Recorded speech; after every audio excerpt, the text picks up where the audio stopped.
एके दिवशी ईश्वर पार्वती कैलास पर्वतावर बसली होती.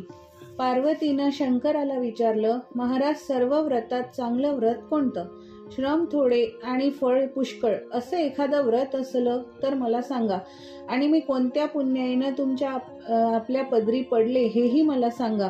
तेव्हा शंकर म्हणाले, जसा नक्षत्रात चंद्र श्रेष्ठ, ग्रहात सूर्य श्रेष्ठ, 4 वर्णात ब्राह्मण श्रेष्ठ, देवात विष्णू श्रेष्ठ, नद्यात गंगा श्रेष्ठ, त्याप्रमाणे हरतालिका हे व्रत सर्वात श्रेष्ठ आहे. ते तुला सांगतो. तेच तू पूर्वजन्मी हिमालय पर्वतावर केलंस आणि त्याच पुण्यानं तू मला प्राप्त झालीस. हे व्रत भाद्रपद महिन्यातल्या पहिल्या तृतीयेला करावं. तू लहानपणी मी तुला प्राप्त व्हावं म्हणून मोठं तप केलंस. 64 वर्ष तर झाडांची पिकलेली पानं खाऊन होतीस. तुझे श्रम पाहून तुझ्या वडिलांना अशी कन्या कोणास द्यावी अशी चिंता पडली. इतक्यात नारद मुनी आले. त्यांची पूजा केली व येण्याचं कारण विचारलं. तेव्हा नारद म्हणाले, तुझी कन्या उपवर झाली आहे, ती विष्णूला द्यावी. त्यांनीच मला तुझ्याकडे मागणी करण्यास पाठविलं आहे. हिमालयाला खूप आनंद झाला. नारद गेल्यानंतर तुझ्या वडिलांनी ती गोष्ट तुला सांगितली. तू रागवलीस. महादेवा वाचून दुसरा पती करायचा नाही हा तुझा निश्चय तू सखीला सांगितलास. दोघी अरण्यात आलात. नदीकाठी गुहेत जाऊन तू उपास केलास. तिथं पार्वतीसह माझं लिंग स्थापन केलंस. त्याची मनोभावे पूजा केलीस.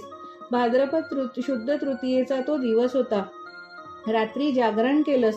त्या पुण्यानं इथलं माझं आसन हल्लं. नंतर मी तिथं आलो. तुला दर्शन दिलं. वर मागण्यास सांगितलं. तू म्हणालीस, तुम्ही माझे पती व्हावं एवढीच इच्छा आहे.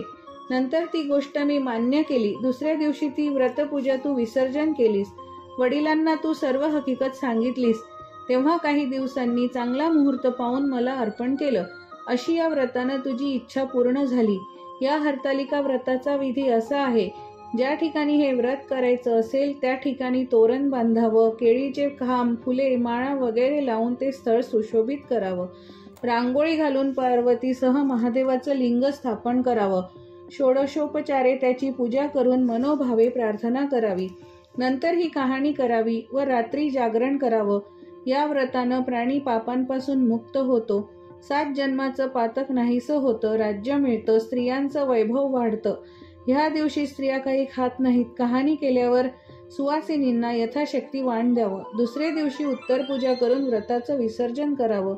ही 60 उत्तराची कहाणी. 5 उत्तरी, देवा ब्राह्मणाची द्वारी, गायीचे गोठी, पिंपळाच्या पारी, सुफल संपूर्ण.